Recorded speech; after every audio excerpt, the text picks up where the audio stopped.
Rangers on their early patrol came across a heartbreaking sight. Lying beside a small stream was the lifeless body of a tigress. She had no visible injuries, no signs of struggle, but one look at her leg revealed the cause. She had been bitten by a venomous snake sometime during the night. The poison had slowly spread through her body until her heart stopped beating. Beside her lay a tiny newborn cub, no more than a few hours old. His small body was still damp from birth, and his weak legs trembled as he tried to stand. He nudged his mother's still body again and again, letting out soft cries as if begging her to wake up. But she never moved. The cub's cries echoed across the silent forest, a desperate, lonely sound that broke the hearts of the rangers who watched. They named him Ravi, which means the sun, because he was born with the first light of dawn. But in that moment, it seemed as though his life would be short. Without his mother's milk and protection, the newborn tiger cub had almost no chance of surviving. The forest was full of dangers: jackals, snakes, vultures, and even other predators that would not hesitate to attack a defenseless cub. The rangers stood there wondering what to do. They noticed movement in the tall grass nearby. At first, they assumed it might be another tiger, maybe the cub's father. But what emerged made every single one of them freeze in shock. Out from the grass stepped a lioness. She was strong and lean, her golden fur catching the early sunlight.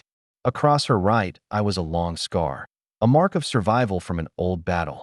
The rangers recognized her instantly. Her name was Asha, meaning hope.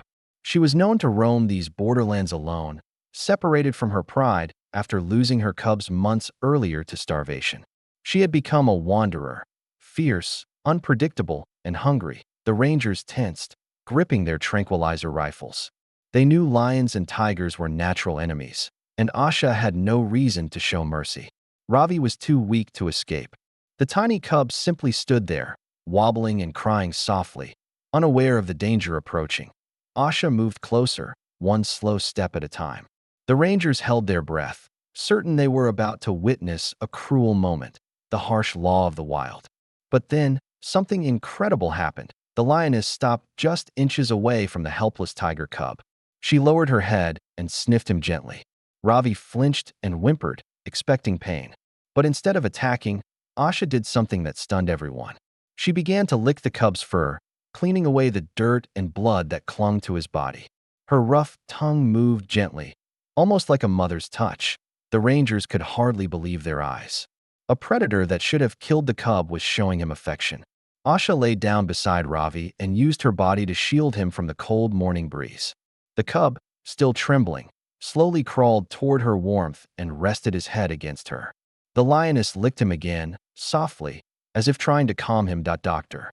Anita Raval, the chief wildlife biologist observing from a distance, whispered, "In 20 years of studying big cats, I've never seen anything like this. This changes everything." For the next few days, Asha never left Ravi's side. She became his shadow, his protector, his unlikely mother. When jackals crept close at night, she roared so fiercely that they fled into the darkness.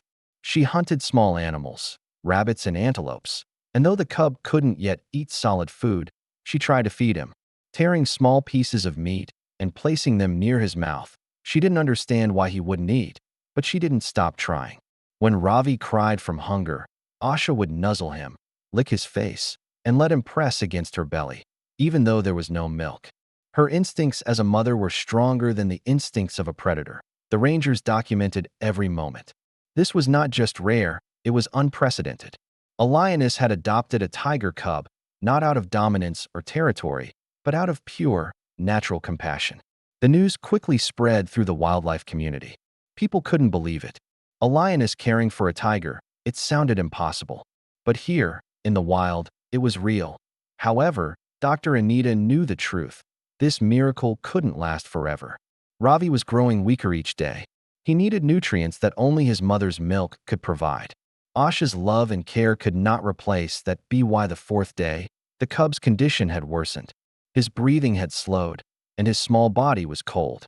Asha stayed beside him constantly, refusing to hunt or rest. Her ribs began to show, but she didn't care. She licked his head, his paws, and lay close to him through the night. To her, he was her own child. The rangers faced an impossible choice. If they didn't step in soon, Ravi would die. But rescuing him meant taking him away from Asha. And that meant breaking the heart of a mother who had already lost everything. That night, Dr. Anita sat awake by the fire, thinking, "If we save him," she whispered to herself, "she'll suffer. But if we don't, he'll die." It was the hardest decision she'd ever had to make. At dawn, the Rangers prepared the tranquilizer gun. When Asha was just a few feet away from Ravi, they fired. The dart hit her shoulder. She let out a deep growl, confused, trying to fight the drug. Her legs gave way, but her eyes never left the cub. As the Rangers lifted Ravi and carried him toward the rescue truck, Asha struggled to stand. Then, a sound came from her throat. Not a roar, not a growl, but a low, heartbreaking cry. It echoed through the forest, a sound of pain, of loss, of love. The Rangers paused for a moment, their eyes wet, before driving away with Ravi to the Wildlife Rehabilitation Center. The team worked day and night to keep Ravi alive. They gave him special formula through a bottle every 2 hours. He was weak, but he fought to live. They warmed him with blankets, massaged his tiny limbs, and watched over him constantly. After several days, his breathing became steady. His eyes opened wider. His fur grew brighter. The little tiger who had once been too weak to stand was now walking around on wobbly legs. Ravi had survived. Doctor Anita smiled for the first time in days. "Asha saved him once," she said softly. "And now, it's our turn." But while Ravi was growing stronger, Asha was still wandering the jungle, searching. She returned to the same stream every day, sniffing the air, pacing back and forth, calling softly as if expecting a reply. The sound of her lonely roars filled the valley. She didn't know where her cub had gone, but she refused to forget him. 3 months passed. Ravi was now healthy, playful, and full of energy. His coat gleamed in the sunlight, and his stripes were bold and beautiful.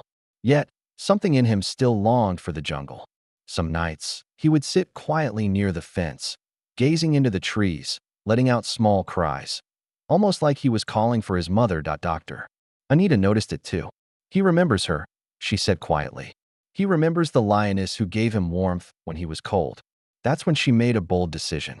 Once Ravi was strong enough to survive in the wild, they would release him. Near the same place where Asha still roamed. That on the morning of the release, the forest was calm. The team drove to the location, carrying Ravi in a large transport cage. He looked curious, peering out through the bars as the jeep rumbled along the dirt path. When they reached the spot near the stream, they opened the cage door. At first, Ravi hesitated. The smell of the forest was familiar, yet strange. Then, he stepped out, his paws touching the soil that once carried his mother. He sniffed the air, taking in every sound, every scent. And then, from the distance, a shape appeared through the grass. It was Asha. She stood still, her golden coat shining in the sunlight. Her eyes locked onto the young tiger in front of her. The Rangers froze. Would she attack him now that he was older? Would she recognize him at all? Ravi tilted his head, then began to walk toward her. One step, then another, and suddenly, he broke into a run. Asha waited, motionless, until he reached her. Then, she bent down and nuzzled his face, just like she had done when he was a tiny cub. The two rubbed their heads together, their bodies pressed close. It was as if time had stopped. The forest was silent except for the soft sound of their breathing. Predator and prey? No, mother and child. For 10 long minutes, they stayed like that, reunited in a way no one thought possible. And then, slowly, Asha stepped back. She looked into his eyes one last time, her gaze calm and full of peace. Ravi stood still, watching her, understanding somehow that this was goodbye. He turned and walked into the forest, disappearing among the trees. Asha stood there for a moment, then turned away and vanished into the golden grass. In the weeks that followed, the Rangers noticed something remarkable. Asha never hunted in that area again. She avoided the tiger territories completely. It was as if she had made peace, as if she had learned that love was stronger than instinct. Today, Ravi roams the jungle as a magnificent adult tiger, powerful, graceful, and free. Yet, Rangers still spot him sometimes near the same stream where his story began. They say he lies there quietly, as if remembering the lioness who once saved his life. Because in the wild, where survival is everything, love still finds a way. And sometimes, even nature reminds us that compassion has no boundaries. If this story touched your heart and reminded you that love can exist in even the wildest places, make sure to like, share, and subscribe for more incredible true animal stories that restore your faith in the natural world.